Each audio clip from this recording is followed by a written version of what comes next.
Welcome, my name is Christopher Seidel. I'm here with my colleague Daniel Brondani. In this webinar, we introduce you to the STM32MP1 from STMicroelectronics and explain how you can use Keil MDK to run your microcontroller projects on this heterogeneous device. Here's today's agenda. First, we will introduce you to these new devices from ST, offering an ARM Cortex-A7 and an ARM Cortex-M4 core. Then, I quickly talk about what you need to take care of when using already existing code on the STM32MP1. Afterwards, I explain the OpenMP stack for interprocessor communication. Finally, my colleague Daniel does a hands-on session showing how to work with the STM32MP1. What is the STM32MP1? It is a microprocessor series based on a heterogeneous single or dual-core ARM Cortex-A7 and an ARM Cortex-M4 core. While the Cortex-A7 provides access to operating systems such as Linux and Android, the Cortex-M4 leverages the STM32M ecosystem. For example, you can run our Keil RTX5 easily on this device, or any other application that you have created for a Cortex-M-based STM32 device before. The Cortex-M4 core benefits from embedded SRAM to run purely deterministic code. Power efficiency is a real strength of the STM32MP1. To reduce dynamic consumption, you can run or stop both cores independently. Shutting down the Cortex-A7 while computing real-time tasks on the Cortex-M4 gives serious power advantages. Using the versatile low-power modes of the device, you can achieve as little as 4.5 microwatts in VBAT mode, while still keeping track of your real-time clock.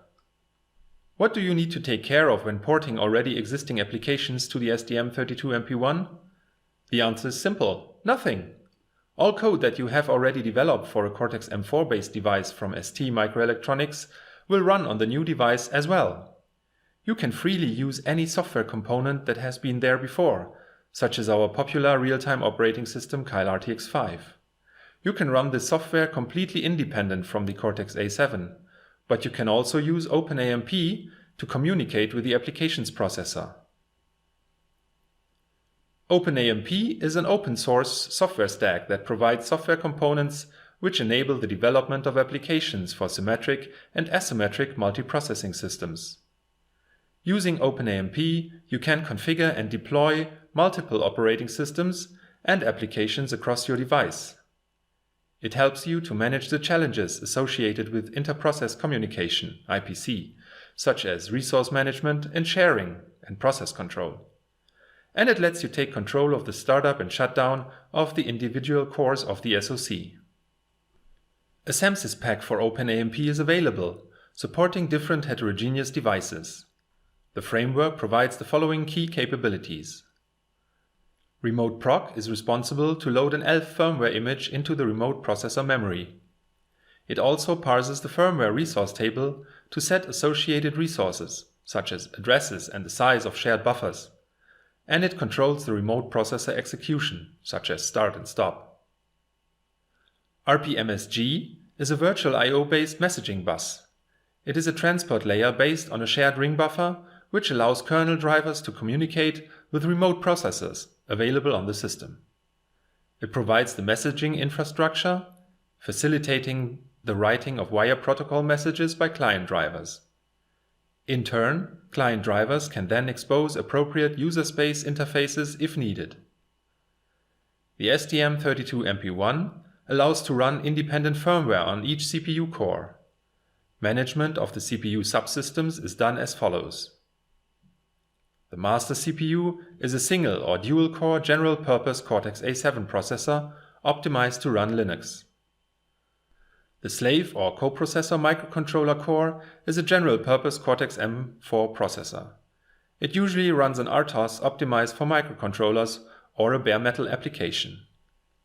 Memory access is granted for both master and slave processors to load and execute coprocessor firmware and to define static common structures. It also can share buffers for interprocessing communication through a messaging infrastructure. An interprocessor controller peripheral allows signaling using a dedicated mailbox. There are also internal peripheral resources that can be assigned to the master or the slave processor. Before starting with the actual hands-on session, I quickly show you the hardware setup and explain the different operating modes of the device. For proper operation, do the following. Connect power to the CN1 jack. Connect the board via the STLink to the computer to get a serial console that you can use to communicate with the Linux terminal. Connect via Ethernet to your local network. If you don't have a DHCP server that assigns IP addresses automatically, you need to set a fixed IP address that you can reach via the Ethernet port of your PC. In our demo, we use the STLink also for debugging. However, for best debugging experience, connect a ULINK debug adapter via the 20-pin JTAG port to your PC. The STM32MP1 has two dedicated boot modes, Engineering and Production. In Engineering mode, you open up the device to easily connect a debug adapter. You then have access to the Cortex-A7 cores or the Cortex-M4 directly. At application development start, this mode should be used to enable a fast turnaround time when verifying the code. The production boot mode is different. The device is closed and the Cortex-A7 core acts as the master. All system resources are managed by Linux, and only the Linux kernel can load the Cortex-M4 application into RAM and starts the core using remote proc commands. My colleague Daniel will now demonstrate how this works on real hardware using the STM32MP1 evaluation board. Hello Daniel, thank you for joining us today. Daniel, I would be really interested in how can I port my existing Cortex-M4 project to this new device, the STM32MP1. Yes, sure. Let's take a project from the pack manager. So let's open an MDK, clicking on the pack manager. Let's search for the STM32F4 family, where we have Cortex-M4 applications. When we select them, the STM32F4, and under the example tabs to list all the available examples. Let's take, for example, the STM32F429i discovery board. A very popular development board from ST. Yes, we click on copy and select a new project folder. So the example is copied into MDK, and I can start now then porting effectively the application into the MP1 series. So I select the target options and the MP1 device. So under the device tab, let me search for the MP1. Here it is. I select the device for the board that we are using, the evaluation board. That is the CAA variant, Cortex-M4 core. Now the Manage Runtime Environment window is open. I can start by deselecting the STM32 Framework API. The classic one is not available, yeah, sure. I add the BSP into the board support component, and under Device tab, the STM32 Hall, I add the HSM component, this one. Okay, what is this component used for? This is the hardware semaphore that is used by the locked resource feature in order to create an exclusive access to some peripheral when I want to avoid conflict between the cores. Yeah, sure. In a multi-core environment, I need to make sure that I'm not accessing from multiple times. So why do we have still a red bubble there at the device? In the original example, we had many targets. We can clean it up by open the file extensions under the management project items. I can just remove the other tags. I'm using the debug, so I can remove the other one. Yeah. We also don't have flash option bytes here. Yeah, sure. Oh yeah, suddenly it's green. Perfect. Looks good. We have a couple of warnings under the configuration file, so we can update the latest versions by right-clicking on it and update config file. On the rtxconfig.h and on the event recorder config.h. Under the rtxconfig, we can enable the event recorder, so we expand the event recorder configuration and we set the global initialization. Then under the target options, we select the compiler version 6, the latest and greatest from ARM. How about the compiler options? So we're just deleting them here. We don't need that anymore, I think. We can just delete the preprocessor define. Yeah.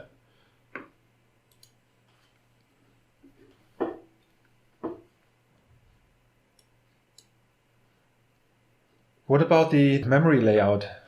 Are we using the target dialog or is there something special here?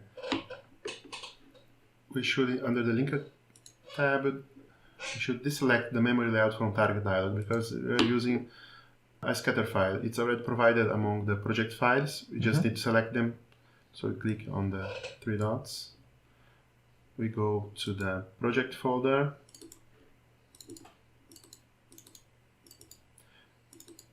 And under the RT device STM32MP1 Cortex-M4, we select the .sct file. Okay. Can we have a look at it? Yes, I click on edit, then it will open on the editor. Here we see you have the vectors section on the X0 0 position, and the SRAM is on the X1. So we have code data and we have the event recorder as well. The event recorder is placed on a non-initialized or uninit section. That's it. In the blinky.c file, I need to place the correct header file. So I right click and I insert the device header for the file, yeah, the first one on the list. First header file for this. And I insert also the CMSIS OS2, so the header file for the RTOS2 API. And so this blinky.c file is the actual application, isn't it? Yes. Here the threads are implemented, the thread LED, thread buttons, and the app main thread. This app main thread is created on the main that we will see now. So in the main file of this application, we have the device initialization. That's actually different for the MP1, so we will replace it. So the clock initialization, GPIO, and the call to the app main. Exactly. So it calls the old thread new, and it starts running the kernel. Yeah. Okay, but this is anyway. It's I think the main.c is usually an application template file that we get from the pack, so we can safely overwrite it, for example. That's right, we can do that. Okay. We right click on source files, add new item, user code template. Under the device, we select main file. We click on add, and it asks to overwrite it, so I say yes. Overwrite it. I should select also template for the lock resource file, the same procedure, so right click, add a new item, user code template, device, and here then I select the lock resource. Okay. And this lock resource is working with this HSAM component. That's correct, the hardware semaphore. Yes, okay. In the main file, I will restore the kernel initialization. So I will add the header files for the RT components and the RTOS2 API. I will add a prototype for the app main, and in the main function, right before the while loop, I add the initialization, the kernel initialization, the creation of the app main thread, and the kernel start. Okay, that was easy. At that point, I can build the application. Great. No errors, no warnings. Great.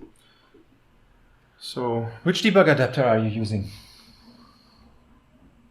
I'm using the STLinux that is integrated in the evaluation board. So, on the target options, debug tab, I select the STLinux debugger. I open settings. I double check that the access port is number 2.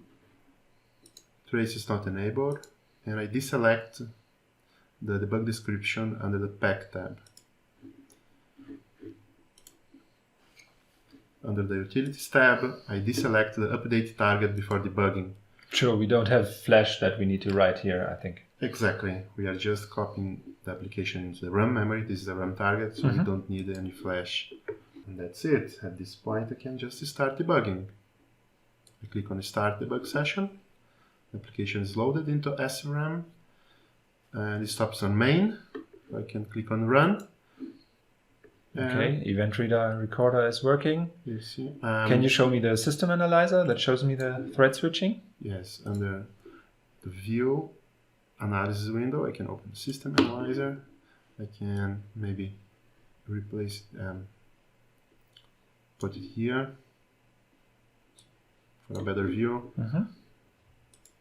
You see, so we have the threads, AP main, thread button and thread LED.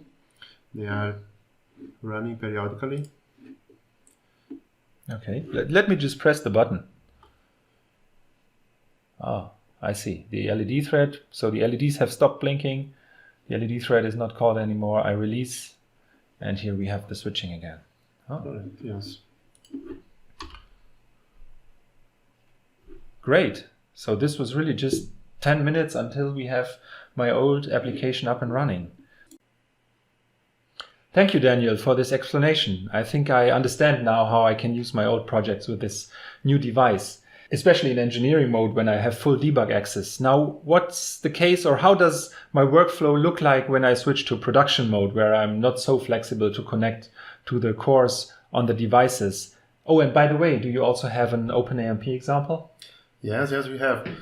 First of all, let's put the board in production mode by selecting the correct dip switch. Yes, now you see Linux kernel starts booting and it will run in production mode. What it means? Linux is the master processor in this scenario, so it will be responsible to load the application into the M4 memory and to start and stop to control the coprocessor in this scenario, that is the Cortex-M4. To do that through MDK, we prepared some shell scripts. By the way, these shell scripts need a bash if you don't have it installed yet. So we should install, for example, Git for Windows that has a bash. Make sure that is on the path. And these scripts, they are shipped inside the MP1 pack. You can add them to the Tools menu in your MDK. So go to the Tools, Customize Tools menu, Import, and find the tools.cfg file in the pack folder. Select that, and you see you have 4 new menu contents. When you click on OK, you get them in the menu. Okay. Load and run, stop and remove, restart and generate DTB. Let's take a look at just to understand, this is completely independent of any project. I mean, this is now in the tools menu of Microvision, and I don't need to care about it anymore. Yes, that's right. It's imported into the MDK configuration. It is there. It's available for all projects. Okay. Can we have a look at the load and run shell script, for example? Yes, sure. So the scripts, all the shell scripts, they are in the tools folder in your pack installation folder. So here we have, for example, the load and run. It takes information for the production.config file that is specific for each project. We will see it in moments. So this script first checks if the board is online, is in your network. It checks then the board file system if it's correct, and then it loads the executable, so the AXF or the ELF file that you will generate in your project. It copies it into the Linux file system, and then as last, it calls a second script, the start M4. You can take a look also on the start M4 script. This script is running through shell scripts through Ethernet, but it's like the syntax of this command is like running on your embedded Linux board. So basically, it's the same as you enter in the Linux console and type this command. So first of all, it checks if the remote pros state is running. If it's running, it's stopped. Otherwise, it copies into the correct location in the remote pros framework, and then it sets the state to start. So the M4 effectively starts running. Okay. This is the remote procedure calls that we were seeing before in the slide. That's right. Okay. So how about the OpenMP? Yeah, so the OpenMP. We have many examples in our pack, so you can open in the pack manager. So search for your MP1, select the MP1 series, and under the examples tab, as you see, you have here the OpenMP TTY echo. Click on copy, it will be copied to the MDK. This example is explained step by step on the application note 319. We have all the Available details. Yes, and it is available online, and you can otherwise you can copy it from the pack as you have done now. What special components do we have here? Yes, you can open the management runtime environment. Here we will see in the AMP component we have the RPMSG. This is the ST variant. It's shipped with our AMP pack. It is provided by ST. It's a variant of the OpenAMP component for the MP1 family. We have under device and the STM32 Hall. Other than the peripherals that you know, we have some specific peripherals for the MP1. So the hardware semaphore, we have it again. Yep. And we have the IPCC, the interprocessor communication peripheral. This is a peripheral that provides channels for receiving and transmitting messages. So this peripheral has signals and interrupts. The RPMSG of the OpenMP component for communication, it uses this peripheral plus a shared memory. So the messages are exchanged really on this shared memory that are accessed by both cores. The IPCC is responsible for the signals and for the interrupts. So one core can communicate to the other, okay, now the RX or the TX buffer is free or it's occupied, to keep cores synchronized. Okay. So where does the magic happen?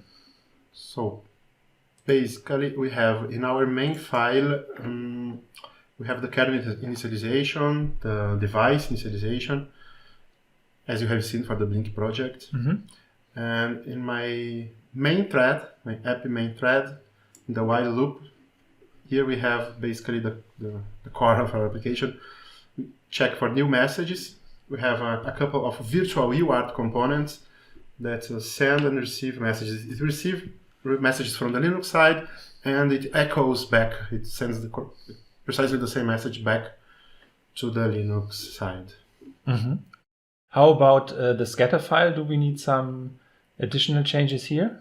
Yes, you can open the scatter file under the target options, the linker tab.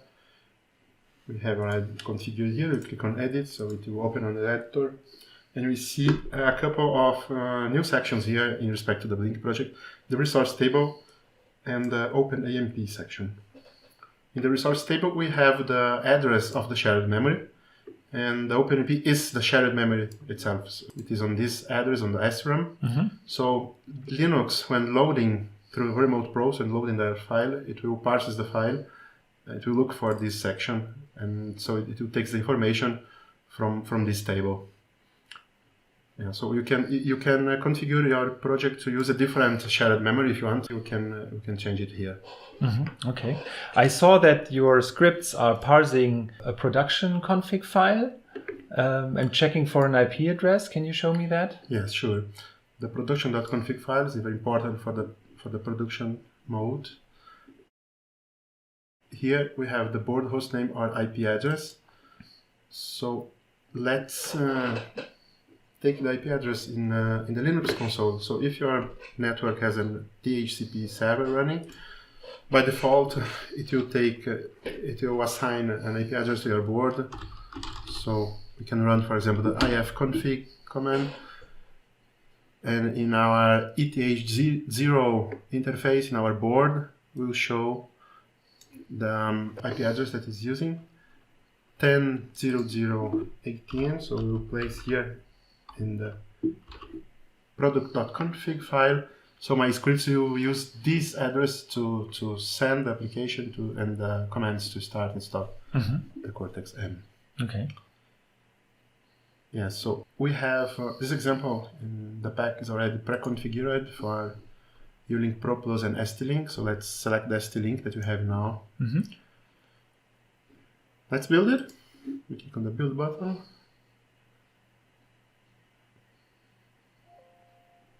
It's built with no errors nor warnings. So now we have already configured our production.config. We have built our application. The board is running. We are able to start the debug session. Okay. It will load only the debug symbols. The loading of the application, as I said, is done by Linux. So before starting the debug session, we need to run our script, tools, load and run. Okay. And take a look at the Linux console now. We have messages. So Linux printed the last message here. Remote process M4 is now up. We can then start the debug session and click on the run button. We will filter the messages for the OpenMP communication in the event recorder window. So we open the event recorder window, click on the filter button, and then we select on the top of the screen we have ST OpenMP component under the RPMSG. So we select that. In this case, we will see the messages in the event recorder with timestamps. It will be easier for debug. Okay, we run. In the project abstract document, you see one script. It's already in my board, so we can make your script, or you can make even a Linux application for that. This script uses the RPMSG TTY devices as serial devices. So basically, what the embedded Linux does is to create TTY devices on top of the RPMSG driver. So they are seen from both sides as serial devices. We have virtual UARTs on the Cortex-M and TTY devices on the Linux side. Okay. So it's like simple UART communication. Correct. Serial communication. Yes, okay. And you can develop your Linux application to communicate with a normal serial TTY device. Here I have that in the script already. Okay. The script is already on the board, tty.sh. I run it and it starts sending and receiving messages. So now we go to our event recorder window. We may stop here so you can take a look. Okay. You see. So here we have the message received and transmitted. We have source and destination and the content of the message themselves. With timestamps. We can debug then precisely what is the communication between the cores. Okay, so with this we can also use the onboard ST-Link for a good target debug in MDK. That's correct, yeah. Great. I think I've seen what I would like to see. Thank you very much, Daniel, for this interesting demo. Thank you, Christopher. Before answering your questions, I would like to make you aware of the ARM Development Studio, our Eclipse-based IDE that is capable of debugging microcontroller and Linux applications at once on the STM32MP1. ARMDS offers you Linux and RTOS awareness for OS porting and driver development and can be scripted in many ways. It offers full debug access to the devices and is compatible with SAMSys packs, which means that you can create and run your microcontroller applications using this IDE. The best thing is, you don't have to select between DS and MDK. MDK is part of ARMDS, so that you can switch between both tools and find out which one is best suited for your needs. Thank you for watching this webinar.